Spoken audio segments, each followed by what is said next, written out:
లోక్సభ ఎన్నికల్లో బీజేపీకి big shock తగిలిందనే చెప్పాలి. సొంతగా మ్యాజిక్ ఫిగర్ను సాధించలేని బీజేపీ ఇప్పుడు 240 సీట్లకే పరిమితం అవుతుంది. యూపీ, పశ్చిమ బెంగాల్, మహారాష్ట్ర, రాజస్థాన్, హర్యానాల్లో బీజేపీకి ఎదురుదెబ్బ తగులుతుంది. ఉత్తరప్రదేశ్లో పనిచేయని రామనామం. యూపీలో భారీగా సీట్లు కోల్పోతున్న బీజేపీ. యూపీలో 41 సీట్ల ఆధిక్యంలో ఇండియా కూటమి.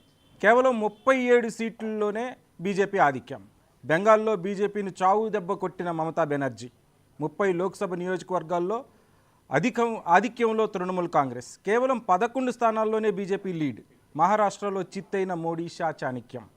మహారాష్ట్రలో 29 స్థానాల్లో ఇండియా కూటమి ఆధిక్యం. మహారాష్ట్రలో 18 స్థానాల్లోనే ఎన్డీఏ లీడ్. ఇప్పుడు వరకు ఉన్న లేటెస్ట్ అప్డేట్స్ అయ్యి నేను చేతన్. నాతో పాటు ఈ డిస్కషన్లో మహేష్ గారు ఉన్నారు, అలాగే కౌశిక్ అన్న ఇంకా ఫాలో అవుతూనే ఉన్నారు. ఒక్కసారి మనం ఈ ఎలక్షన్ జరుగుతున్న పరిణామాల్లో మోడీ స్పీచ్ల్ని మనం అనలైజ్ చేసుకుంటూ వద్దాం ఒక్కొక్కటి.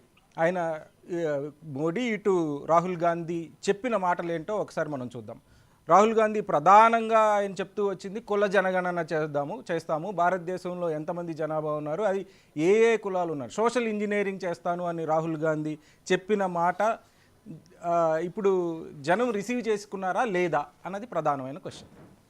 అంటే జనరల్గా ఏ ఎలక్షన్లో ఒక పార్టీ గెలవడానికి ఒక్క అంశం మాత్రమే కీలకంగా ఉంటుందని మాత్రం నేను అంటే మండల్ వర్స్ కమండల్ ఉద్యమం 1990లో చాలా కీలకంగా వచ్చిన ఉద్యమం. ఆ ఉద్యమాన్ని ఇంపాక్ట్ అప్పుడు జయప్రకాష్ నారాయణ కావచ్చు, రామ్ మనోహర్ లోహియా కావచ్చు, ఇలాంటి వాళ్ళందరూ పెద్ద పెద్ద నాయకులుగా ఎమర్జ్ అయిన సంఘటన ఒక బీసీ పాయింట్ తోటే. అదే అంశాన్ని ఇప్పుడు రాహుల్ గాంధీ మళ్ళీ ఇంకొకసారి తెర మీదకి తీసుకొచ్చారు అనే ఒక వాదన. అంటే మీరు చెప్పినట్టు దేశంలో ఎంత దూరం అభివృద్ధి చేసుకుంటూ ముందుకు పోయినామని ఎన్ని పార్టీలు చెప్పినా, ఈవెన్ మోడీ గారు చెప్పినా కానీ ప్రజలు ఇచ్చినటువంటి తీర్పు చూస్తే మనకు క్లియర్గా అర్థమవుతుంది. భావోద్వేగాల ఆధారంగా చేసేటువంటి ఏ ప్రచారం అయినా కానీ ఒక ఎక్స్పైరీ డేట్ ఉంటుంది. ఆ ఎక్స్పైరీ డేట్ అయిపోయినట్టే కనిపించింది. ఇదే రూల్ కాంగ్రెస్ పార్టీ కూడా వర్తిస్తుంది. I have a serious objections, maybe ఆ problems with Congress party campaign ఈ ఎలక్షన్లో. ఏంటిదంటే బీజేపీ చేసినటువంటి ఒక భావోద్వేగపూరితమైనటువంటి అంశాలకి కౌంటర్గా ఈ కులగణన అనేటువంటి అంశాన్ని తీసుకొచ్చారు. ఒక బలహీన వర్గాలకు చెందినటువంటి వ్యక్తిగా నేను కూడా దేశంలో అన్ని వర్గాలకి జనాభా ఆధారంగా రీసోర్సెస్ ఉండాలి, పంపిణీ కావాలి, పూరెస్ట్ ఆఫ్ ది పూర్కి ఫస్ట్ ప్రాధాన్యత దక్కాలి అభివృద్ధిలో అనేది బలంగా నమ్ముతాను నేను కూడా. కానీ ఇప్పుడు వస్తున్నటువంటి రిజల్ట్స్ చూస్తే దాదాపు గడప వరకు వచ్చి ఆగిపోయినటువంటి పరిస్థితి ఉంది కాంగ్రెస్ పార్టీ ఆధ్వర్యంలోని ఇండియా కూటమి. ఒకవేళ ఇంతకుముందు చాలాసేపు నేషనల్ మీడియా అనాలిసిస్ కూడా చూస్తుండే అందులో ఒక ఇంట్రెస్టింగ్ పాయింట్ వచ్చింది, దాన్ని కాంగ్రెస్ పార్టీ మిస్ అయినట్టు అనిపించింది. ఏంటిదంటే 18 to 35 ఇయర్స్ గ్రూప్లో ఉన్నటువంటి ఆ బ్లాక్ ఉంటుంది కదా, ఆ బ్లాక్లో మ్యాక్సిమం ఓట్లు కాంగ్రెస్ పార్టీ వైపు వచ్చినాయి, కాంగ్రెస్ అలయన్స్ వైపు వచ్చినాయి, బీజేపీ వైపు పోలే. అంటే మీకు దీన్ని మీరు అడిగిన ప్రశ్నకి ఎట్లా లింక్ చేయొచ్చు అని అంటే భావోద్వేగపూరితమైనటువంటి ప్రచారాలను కానీ స్పీచ్లను కానీ ఈ బ్లాక్ అవుట్ రైట్గా రిజెక్ట్ చేసింది. ఒకవేళ ఇదే అంశాన్ని ఈ సామాజిక కులగణన అనేటువంటి విషయం కానీ రిజర్వేషన్ల అంశం కానీ తీసుకొస్తే మళ్ళీ వీళ్ళ ఒపీనియన్ చాలా తీవ్రంగా ఉంటుంది. అంటే ఓవరాల్గా నేను ఏం చెప్తున్నా అంటే ఈ ఎన్నికలలో అభివృద్ధి, పేదరిక నిర్మూలన, ప్రతి కింది స్థాయిలో బాటమ్ ఆఫ్ ది పిరమిడ్లో ఉన్నటువంటి ప్రతి వ్యక్తికి ఏ పార్టీ ఏమిస్తుంది అనేటువంటి అంశం చాలా కీలకంగా మారినట్టుగా అనిపించింది. ఎగ్జాంపుల్ చెప్పి నేను దీన్ని సమప్ చేస్తా. పక్కన ఉన్నటువంటి ఆంధ్రప్రదేశ్లో నువ్వు 2000, 4000, 5000 కానీ నాకు 10,000 ఇస్తా అంటే నేను నీకు ఓటేస్తా అనేటువంటి ఒక ప్రచారాన్ని బలంగా నమ్మినారు. అంటే దాని మీనింగ్ ఏంటిది? ఆశ మాత్రమే, దురాశ మాత్రమే ఒక ప్రచారం కొంతమంది చేస్తున్నారు. అది కాదు. యాక్చువల్గా ఇక్కడ ఉన్నటువంటి ఎలక్టరేట్ కానీ ప్రజలు కానీ వాళ్ళ యొక్క ఆర్థిక అవసరాలు ఆ స్థాయిలో ఉన్నాయి. నువ్వు 2000 ఇచ్చినా సరిపోతలేవు, 4000 ఇస్తా అంటే సరిపోతాయి అనుకునే ఉద్దేశంతో చేస్తున్నారు. అంటే మీరు చెప్పిన మాట చెప్తే కులగణన అంశానికి సంబంధించి ముఖ్యంగా ఉత్తరప్రదేశ్ లాంటి దగ్గర ఆ ఉత్తరప్రదేశ్ ఏరియాలో ఎక్కడైతే కొంత బ్యాక్వర్డ్ క్లాసెస్కి సంబంధించినటువంటి రాజకీయ చైతన్యం విపరీతంగా ఉంటుందో చాలా పాపులారిటీ వచ్చినట్టు కనిపించింది, ఆమోదం కనిపించింది. అందుకే ఈరోజు అక్కడ సమాజ్వాదీ పార్టీ అంటే బీసీలకు ప్రధానమైనటువంటి గొంతుగా ఉన్నటువంటి సమాజ్వాదీ పార్టీకి ఎవరు కూడా ఎక్స్పెక్ట్ చేయలేదు. అంటే చాలా సందర్భాలలో మనం పార్టీలలో ఉన్నటువంటి రకరకాల ఒపీనియన్స్ వింటూ వస్తాం కదా. ఎస్పీ యొక్క నేషనల్ స్పోక్స్ పర్సన్స్ కూడా మాకు దాదాపు 35+ వస్తాయనేటువంటి కాన్ఫిడెన్స్ కనిపించలేదు. కానీ నిన్న మాత్రం అఖిలేష్ యాదవ్కి కంగ్రాచులేట్ చేయాలి, ఎందుకంటే ఆయన క్లియర్గా చెప్పినారు ఈ హైప్ అయితే చేసినారో 400 దాటినాయి 350 దాటినాయి అనేటువంటిది ఇది ఒక fake, tomorrow people are going to see the real result అనేటువంటి మాట చెప్పినారు. కాబట్టి ఖచ్చితంగా డెఫినెట్గా ఎమోషనల్ ఇష్యూస్కి ఈ ఎన్నికలతోని దాదాపు చాప్టర్ క్లోజ్ అయిందనేటువంటి ఒపీనియన్ నేనున్నా.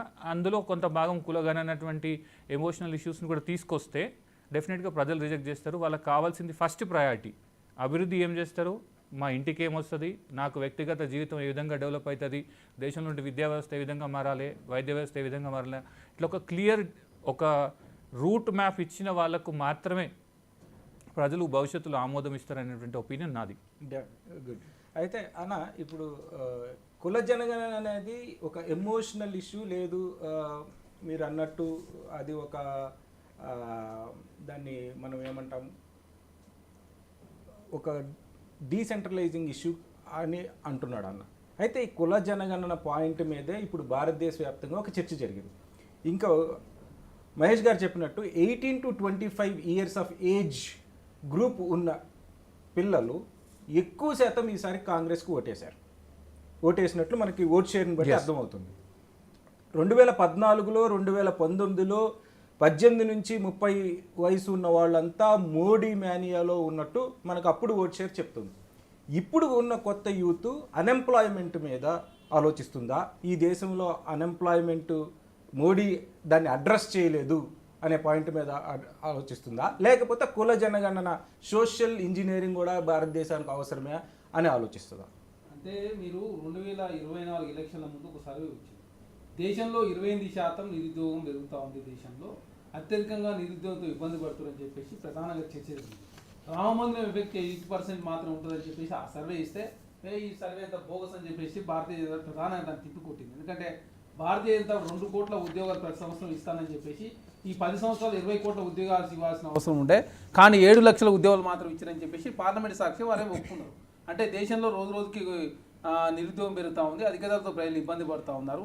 అదే కాకుండా భారతీయ జనతా పార్టీ ఒక్కో రాష్ట్రంలో ఒక్కో సమస్య ఉండే, కానీ కొన్ని రాష్ట్రాల్లో సమస్యలు పరిష్కరించుకున్నారు. ఇప్పుడు రాజస్థాన్లో వసుంధరాజేని పట్టించుకోకపోవడం మూలంగా భారతీయ జనతా పార్టీ అధ్యక్షుని అక్కడ మార్చడం మూలంగా జాట్లం కావచ్చు రాజ్పుతులను భారతీయ జనతా పార్టీ అవమానించిందని చెప్పేసి అదొక ఇష్యూ. రైతు నల్లచట్టాలు తీసుకోవడంతో రైతులు పెద్ద ఎత్తున మినిమం సపోర్ట్ ప్రైజు ఆనాడు యూపీఐలో 8 to 9% ఇస్తే నరేంద్ర మోడీ గారు వచ్చిన తర్వాత 4 to 5% మాత్రం పెరిగింది.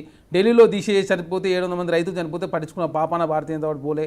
అదేవిధంగా మహారాష్ట్రలో నితిన్ గడ్కర్ని, అదేవిధంగా అక్కడ ఎన్సీపీ జీసీ శివసేన జీసీ మహారాష్ట్రలో కూడా అందుకే భారతీయ జనతా పార్టీ సీట్లు తగ్గినాయి. అంటే ఒక్కొక్క రాష్ట్రంలో ఒక్కో ఫ్యాక్టర్ తోటి భారతీయ జనతా పార్టీ ముందుకు పోయింది. ఇప్పుడు ఒరిస్సాకు వచ్చినట్లయితే ఒరిస్సాలో ముస్లిమ్స్ 2% మాత్రం ఉంటారు కాబట్టి అక్కడ ఒరిస్సా లోకల్ ఇష్యూస్ని తీసుకొచ్చే ప్రయత్నం.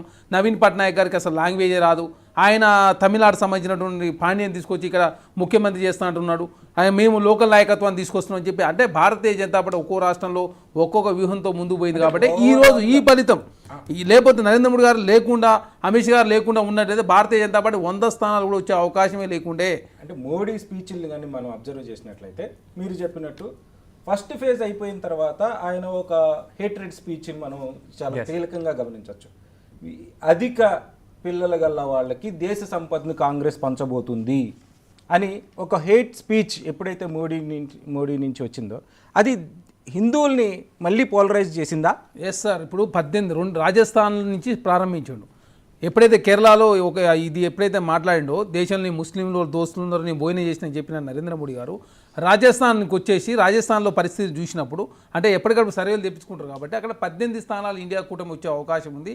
ఇక్కడ రోజు భారతీయ బలైన పడతా ఉంది కాబట్టి ఇక్కడ అత్యధికంగా ముస్లింలు హిందువుల మధ్య పంచాయతీ రాజస్థాన్ ఉంటుంది కాబట్టి అక్కడి నుంచి ముస్లింల మీద ప్రాపగండ చేసే ప్రయత్నం. కాంగ్రెస్ పార్టీ వస్తే ముస్లింలకు భూములు ఇస్తుందని రిజర్వేషన్ ఇస్తుందని చెప్పి ప్రాపగండ చేసి అక్కడి నుంచి స్టార్ట్ చేసి ఒక్కొక్క రాష్ట్రంలో దాన్ని పెంచుకుంటూ పోవడంతో భారతీయ జనతా పార్టీ ఈ స్థానాలు లభించింది. ఎందుకంటే మీరు చూడండి ఉత్తరప్రదేశ్లో అక్కడనేమో లోకల్ ఇష్యూ ఉన్నది, ఎక్కడ రాజ్పూత్ సంబంధించిన సమస్య ఉండడంతో యోగి ఆదిత్యనాథ్ తప్ప దేశంలో మిగతా